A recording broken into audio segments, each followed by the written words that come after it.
गजर माऊलीचा गजर। कोण संत? संतांचे पाय धरा असं पैठणच्या मालकांनी सांगितलं, पण संत म्हणायचं कोणाला? मोठाले माळी घालतात त्याला, पांढरे शुभ्र कपडे घालतात त्याला, गंध मोठा पिठलं लावल्याने लावते त्याला नाही, हे तर वरचे भूषण आहेत। टिळी टोपी माळा हे तर गवाळ वरचं गवाळ। संत तेच ज्यांचं अख्खं जीवन देवाशी अविरत झालेलं आहे, देवाच्या व्यतिरिक्त त्यांना काही आवडत नाही, ती संत आहेत। आणि त्या संतांचे पाय धरले की देवाची प्राप्ती होती। विठाला विठाला विठाला।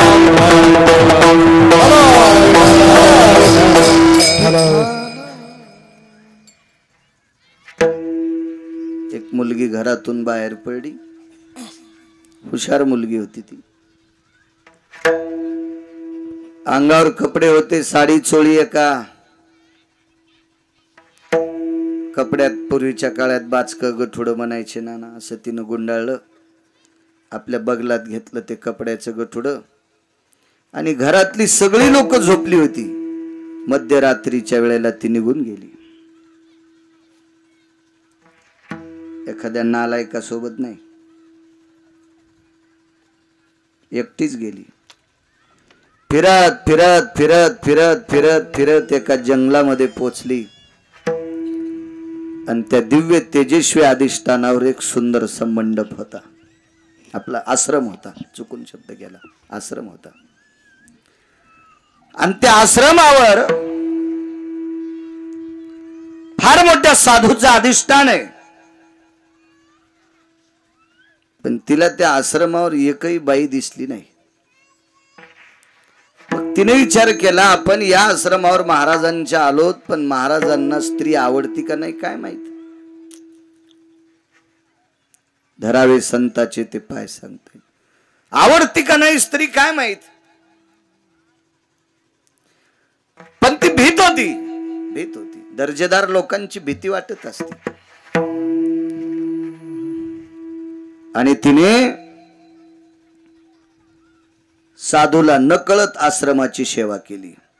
रात्रभर झाडावर बसायची, जंगलात राहणारी पोरगी होती ती, तिचे आई वडील लावर, चित्र, सशे, रानडुकर असे शिकार करीत होते तिचे मायबाप, आणि त्याची पोरगी होती, म्हणजे तिला माहित होतं झाडं चढणं, झाडावरून उतरणं, काट्या कुट्या हे तिच्यासाठी नवं नव्हतं, रोजच होतं तिच्यासाठी। दादा ती ज्या वेळेला दिवसभर झाडावर बसून राहायची, बऱ्याच दिवस महाराजांना दिसली नाही। बिचारीनं काय खाल्लं असेल, कोण्या झाडाचा पाला खाल्ला असेल, त्या झाडाला फळं असतील का, ते फळं खाल्ली असतील काय, पण तिथं आश्रमात कोणालाही दिसली नाही। पण अधिकारी लोक फार चतुर आणि सात्विक असतात, विवेक संपन्न असतात अधिकारी लोक, त्यांना थोडासाही बदल झालेला कळत असतो, त्याला अधिकारी म्हणत असतात। महाराजांनी सहज एकच बदल लक्षात आला, आश्रम एरवीपेक्षा जास्त स्वच्छ आहे, आश्रम एरवीपेक्षा जास्त साफसुथरा आहे। त्यांच्या लक्षात आलं, आपला आश्रम विद्यार्थी झाडतात, पण रोजच्या पेक्षा या 5-10 दिवसात आश्रम जास्त स्वच्छ आहे।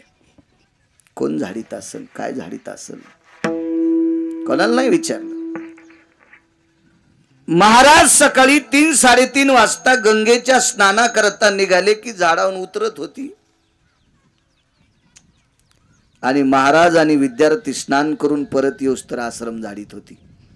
साधूचे पाय धरले की देव प्राप्त होतो, पण महाराज होते ते,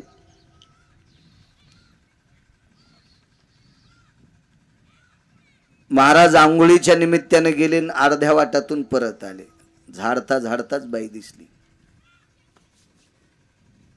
आले पाठीमागून, कोण? मी शबरी आहे। कोण शबरी? मी एका भिल्लाची मुलगी आहे, शिकाऱ्याची पोरगी आहे। बर, इथे येण्याचं नियोजन? ते महाराज टोकाची लोक होती ती, फुकट काम करणारा आमच्या लोकांना भेटलं होतं त्याला चोंभाळलं असतं आमच्या लोकांनी, पण ही तसली लोक नव्हती ना. इथे येण्याचं प्रयोजन नियोजन काय काय सांगावं तिला दादा. तुमच्या पायाची सेवा करायची म्हणजे आश्रम साफ करायचा. ठीक आहे. किती दिवस? यावत कायान प्राणान मुच्यते. जोपर्यंत या शरीरात प्राण आहे तोपर्यंत तुमच्या आश्रमावरची सेवा करीन. टस टस टस टच महात्म्याच्या डोळ्यातून पाणी आलं. आशीर्वाद दिला बाई. ब्राह्मी मुहूर्तावर वचन दिलं आश्रमाची सेवा करील. किती दिवसापासून आश्रम जाळतेस? तुला पंढरपुरातल्या मालकाची भेट होईल. गेलं म्हातारं आंघोळीला. ते म्हातारं काय मंदिरात बिड्या वाढणार होतं का? तंबाखू खाऊन इकडे तिकडे कोपऱ्यात थुकणार होतं का? मंदिरात पत्ते खेळणार होतं? सप्त्याला दम नाही, भागवतायला दम नाही, रामायणाला दम नाही, कीर्तनाला दम नाही, आणि नालायक लोकांचा नालायकपणा अजून काही कमी नाही. सुरूच आहेत त्याची. अहो चांगले चांगले टचर हो काही काही गावामध्ये त्याच्या गौऱ्या पुढे गेल्यात तरी ते मारुतीच्या मंदिरात पत्ते खेळतात. हा देवाला यम इतका मारीन त्या भडव्याला की इंचभर जागा शिल्लक ठेवणार नाही लाल करायची. कोण्या नरकात टाकाव देवाला सुद्धा कळणार नाही ह्या नालायकायला. विठाला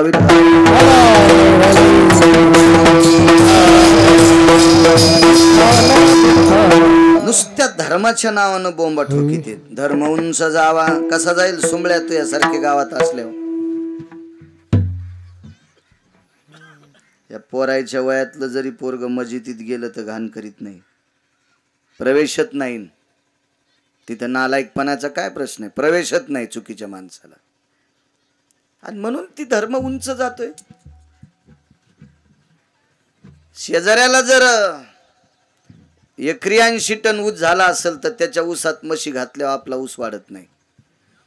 त्यानं कसे खत घातले त्याच्या दिडीनं आपल्याला खत घालावं लागतील तेव्हा आपल्या ऊसाचा ॲव्हरेज येईल. आपल्याला सरळ सवय त्याच्या ऊसात मशीन बैल घालणे, तसा कसा वाढन तो असुंबळ्या? तसा धर्म सुद्धा उंच जाण्यासाठी आपल्या धर्मातल्या काय त्रुटी येतात त्या दुरुस्त करावं लागत असतात. त्याच्याशिवाय धर्म उंच जात नसतो. सात्विक सदाचारी पुण्यशील म्हातारे आशीर्वाद दिला. रोज आश्रम झाडत होती. रोज रोज रोज रोज आश्रम झाडणं संपलन. महाराज आंघोळ करून आले की 50 फुटाहून साष्टांग दंडवत घालायची. दर्शनाची ताकद. का दर्शनाची प्रशस्ती पुण्यपुरुष. आळंदीतल्या मालकांचं वाक्य. पुण्यपुरुषाच्या चरणावर साष्टांग दंडवत. फार दिवस दर्शनाची साधना झाली.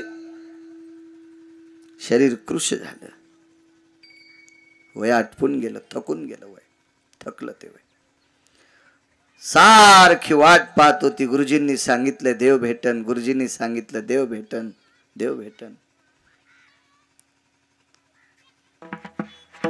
तशा परिस्थितीत आश्रम झाडायची. आश्रमाच्या बाजूला लहानशी पर्णकुटी केलेली. त्या पर्णकुटीत चिंतन करायची. गुरुजीचं चिंतन करायची. देवाचं चिंतन करायची. एके दिवशी जगाचा मालक प्रत्यक्ष आले. जगाच्या मालकाला इतकं दुःख होतं त्या दिवशी. त्याची बायको हरपली होती. सीताई साहेब राजा रावण यांनी आकाश मार्गाने हरण केलं. एवढं दुःख प्रभू रामचंद्राला. तरी पण लक्ष्मणजीला घेऊन शबरीच्या आश्रमावर पोचले. काय शबरी होती ती. मला जशी खुर्ची बसायला टाकली तशी शबरीनं प्रभू रामचंद्राला एक स्फटिकाची शिळा बसायला टाकली होती. स्फटिकाची.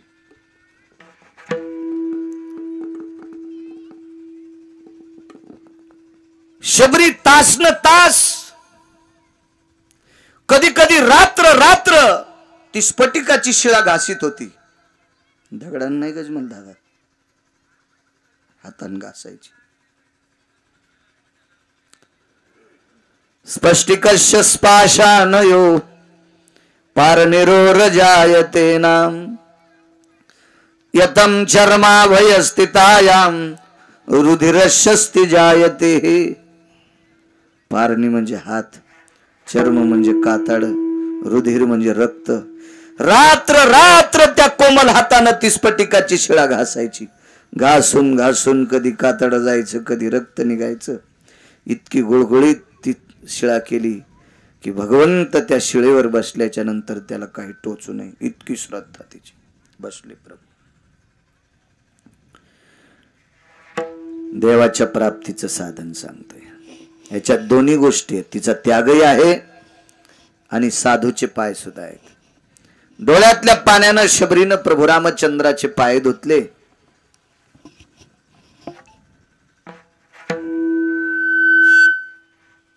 डोळ्यातलं पांढरं पाणी पायावर पडत होतं आणि पायाला घासलेलं पाणी लाल होऊन खाली पडत होतं. वाकून पाहिलं तर देवाच्या पायाला जखमा झालत्या.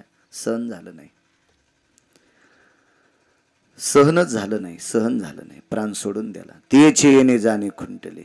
कारण सांगतो, प्रभू रामचंद्र वनवासाला चाललेत हे कौशल्याला माहित आहे. रडल्या कौशल्या आई साहेब, त्याबद्दल दुमत नाही. रडल्या, इतक्या रडल्या कौशल्या आई साहेब की अयोध्येतली भूमी पाजरत होती, अयोध्येतल्या भिंती पाजरत होत्या.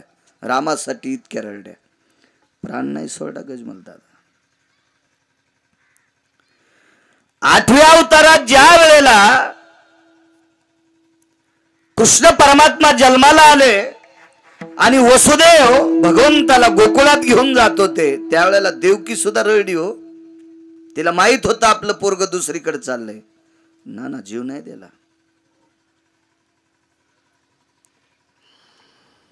चेंडूच्या निमित्तानं यमुनेच्या डोहात स्वतःहून देवानं उडी मारली.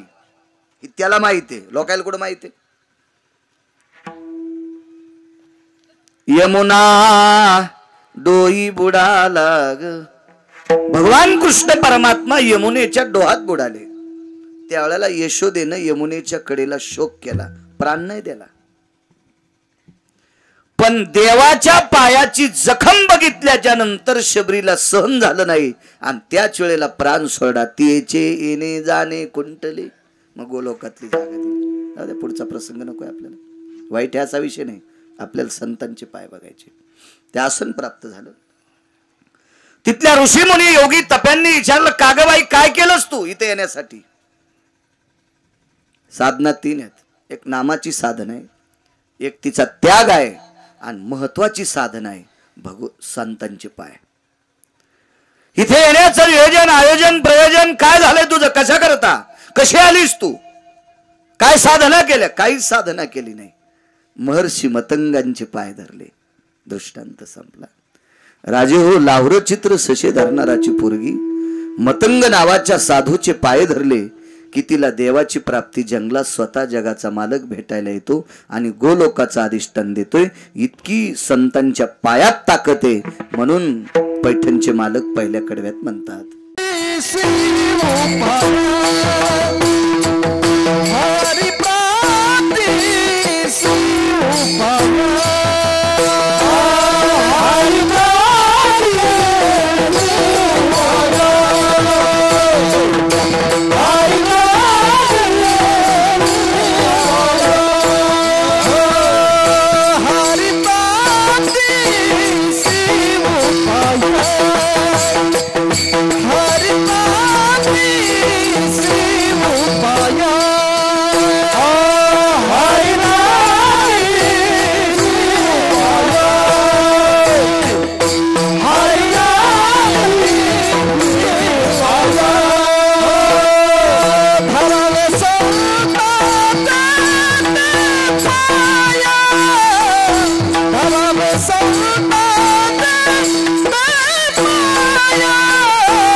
म्हणूनच माईक बंद करून सांगितलं त्याला.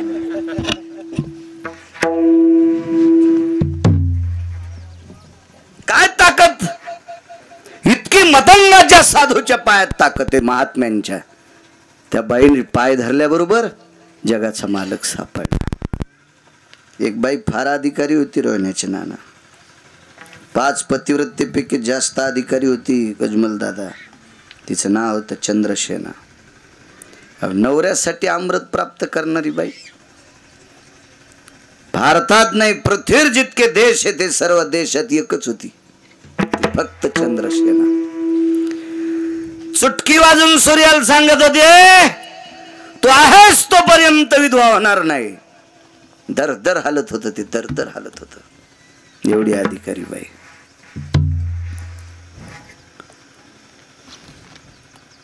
तिच्या दारात एक संत आलेत. ते संत म्हणजे मारुतीराय. बाई किती अधिकारी, दोन्ही गोष्टी पहा. आणि बाईला जगाचा मालक कोणाच्या प्राप्तीनं होतो हेही पहा.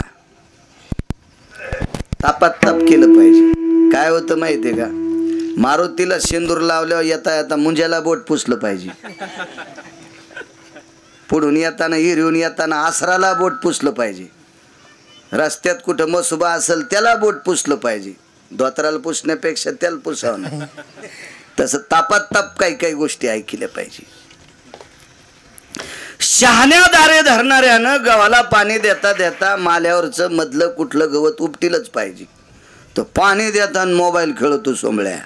आणि मग म्हणला गवतात लय तण झालं, तुला तणात दाबायला पाहिजे. दारे धरताना कशाला मोबाईल खेळतो. तू उपटेऊन गवत, ते पाणी भिजलेलं असतंय, मुळी सगळं उपटून येतंय, टाकायचं माल्यावर.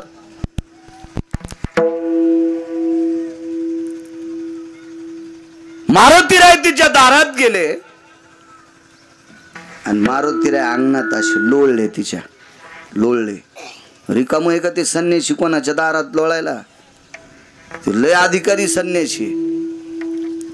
त्या संन्याशासारखा संन्याशी जगात कोणीच झाला नाही.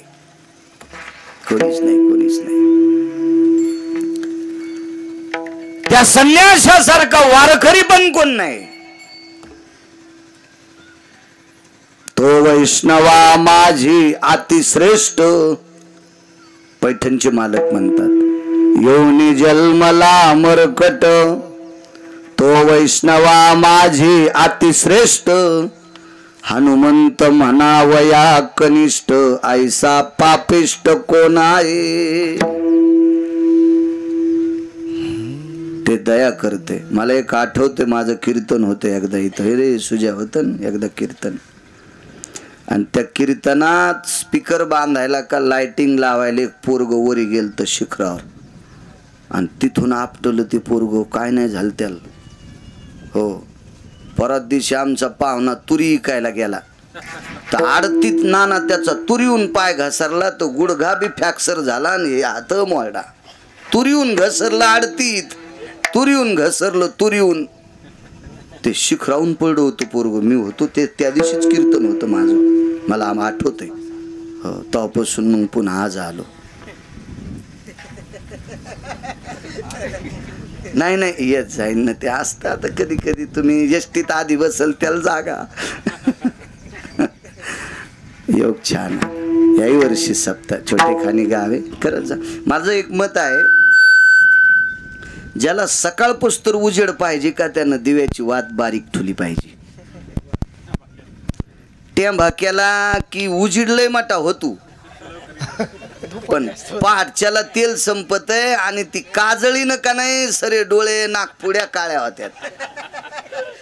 त्याच्यामुळं बारीकच आपलं गाव छोटं आहे ना, आकारातच करायचा. हो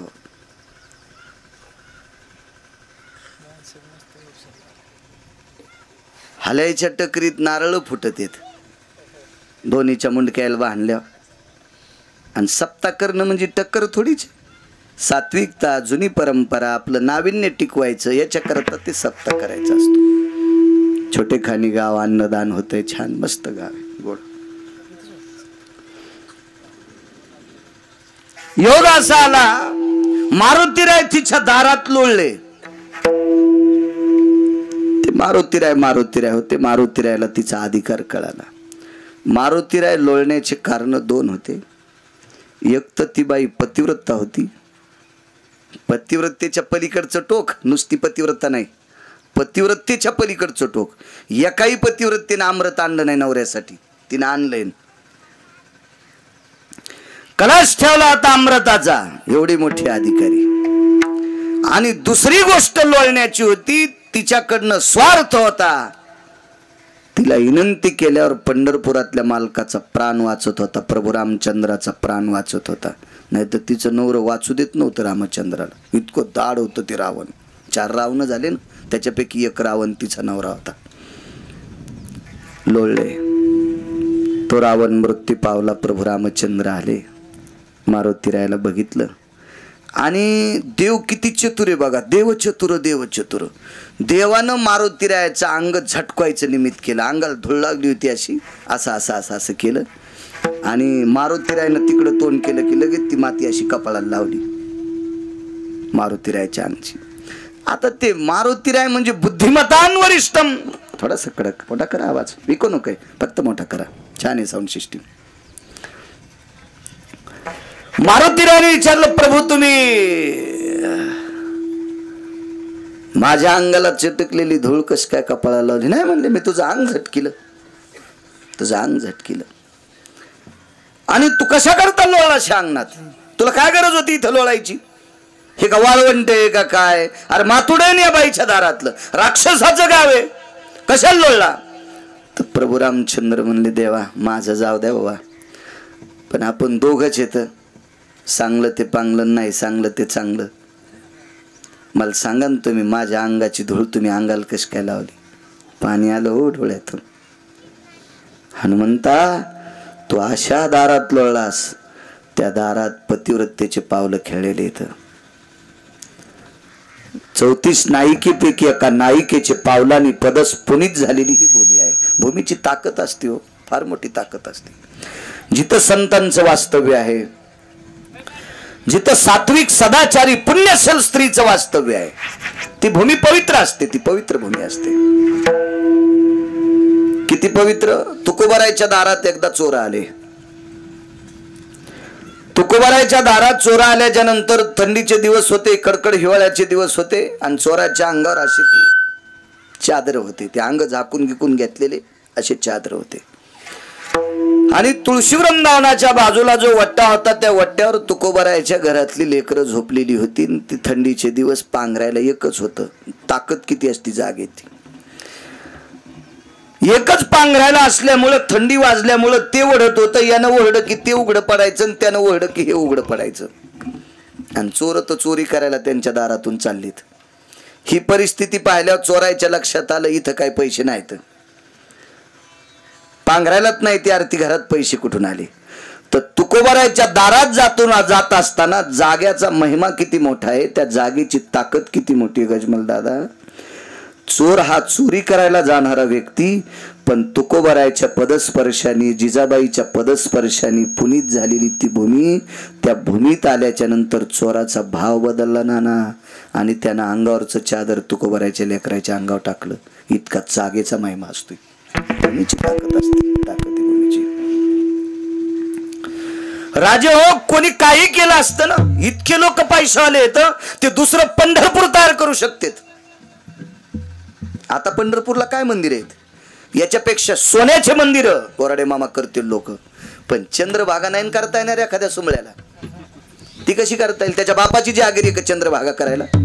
आणि ती फक्त तिथंच आहे, म्हणून जावा तिथंच लागेल. त्याच ठिकाणाला महत्व आहे, त्याच ठिकाणाला. राजे हो, काशीतल्या सारखं मंदिर कुठेही करता येईल. गया नावाची गंगा नाही आणता येणार, चक्र पुष्करणी तीर्थ नाही आणता येणार, मणिकर्णिका तीर्थ नाही आणता येणार. हे कसं आणता येईल? मंदिर करताल तुम्ही, बाकी करू शकत नाहीत. त्या जाग्याचं ते अधिष्ठान स्थान महात्म्य असते, ते तिथंच असते, तिथंच असते. कपिलांची मंदिरं सोन्याच्या कपिलाच्या मूर्ती करताल, पण समुद्र तिथं नाही आणता याचा, ते तिथंच आहे.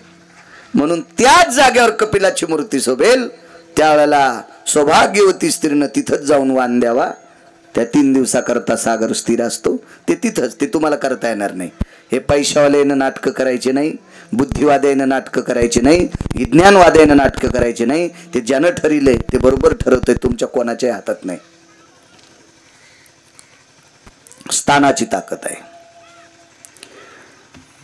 प्रभू रामचंद्राच्या डोळ्यातून पाणी आलं आणि हनुमंता, अरे या मातीला एका तात्विक सात्विक स्त्रीचे पाय लागलेत रे, ती माती कपाळाला लागावी, गरज आहे.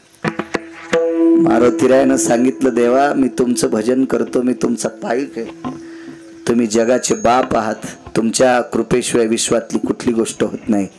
तर तुम्ही पतिव्रतेचे पावलं लागलेली किंवा सात्विक सदाचारी स्त्रीचे पावलं लागलेल्या ती धूळ कपाळाला लावतात, तुम्हाला एवढी गरज आहे. मी तर तुमचा सेवक आहे, म्हणून मी लोळलो ना, म्हणून लोळलो मी, म्हणून लोळलो. काम 2 बघा आता याच्यात. फायदा चंद्रसेनेचा पण आहे आणि फायदा मारुतीरायाचा पण आहे. कारण चंद्रसेना सुद्धा एक साध्वी स्त्री आहे आणि मारुतीराय संत आहेत. स्त्रीला साध्वी म्हणावं लागतंय, पुरुषांना साधू म्हणायचं. ती साध्वी आहे, तिच्या दर्शनानं, तिच्या पायाच्या अंगाच्या लावलेल्या पायाच्या धुळी रजकणानं मारुतीरायाला उपाय सुचला आणि जगाचा मालक वाचिला. हा मारुतीरायाचा फायदा. पण तिचा फायदा किती? ती कधीपासून विष्णूची आराधना करायची, स्वप्नात देव नाही. अमृत जिंकायची ताकद, पण स्वप्नात देव नाही. चंद्र सूर्य तोपर्यंत वैधव्य येणार नाही ही ताकद, पण स्वप्नात देव नाही. मारुतीराय बघितल्याबरोबर बाईनं लोटांगण घातलं. त्या दिवशी दिवस माळ होता, देवच दारात आला. त्या दिवशी दिवस माळ होता, देवच दारात आला. पण 7व्या अवतारात मर्यादा पुरुषोत्तम प्रभू रामचंद्र एक पत्नी व्रत होतं, नियम होते, साधना होत्या. याच्याकरता तिच्या अंथरणावर जाता नाही आलं, तिच्या अंथरणावर नाही जाता आलं. मधला जो काय प्रकार झाला तो सोडून द्या. मारुतीरायाला विचारलं, हनुमंता तू ज्या वेळेला दारात आलास, माझ्या दारात लोळलास, मी पाहिलं होतं तुला. माझ्या अंगणातल्या धुळीची काय ताकद असेल ते तुला माहित आहे नाही, मला काही समज नाही. पण तुझ्या पायात काय ताकद आहे मला माहित होतं, याच्याकरता लोटांगण घातलंय. 1000 वर्ष चिंतन केलंय. आज तुझ्या पायामुळं घरात जरी नाही आला तर बघायला भेटलाय. तर मारुतीरायाने सांगितलं, बाई या अवतारात जरा बंधन आहे म्हणून घरात नाही आला. लक्षात ठेव, माझ्या पायाची ताकद वाया जाणार नाही. तू नुसती भेटीची अपेक्षा काय करते? पुढच्या जन्मात तुझा पती होणार आहे, नवरा होणार आहे. आणि खरंच जगाच्या मालकानं या चंद्रसेनेला द्वापार युगात लग्न केलं. ताकद कोणाची? मारुतीरायाच्या पायाची. म्हणून पैठणचे मालक पहिल्या कडव्यात म्हणतात, हरी प्राप्ती शिव पाय, हरी प्राप्ती शिव पाय, हरी प्राप्ती शिव पाय, हरी प्राप्ती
साधूच्या पायाशिवाय देवच सापडला नाही आतापर्यंत, कोणालाच नाही.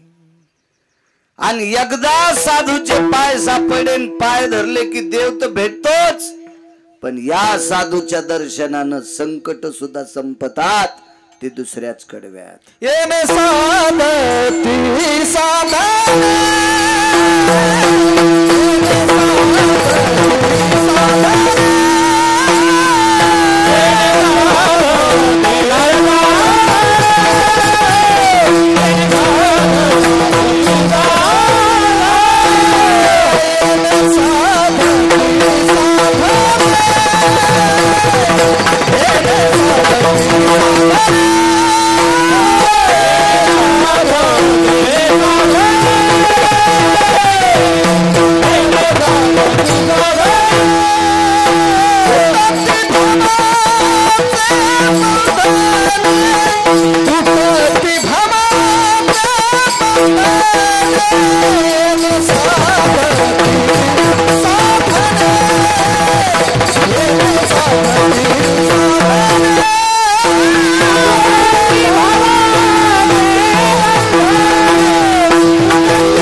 गजर माऊलीचा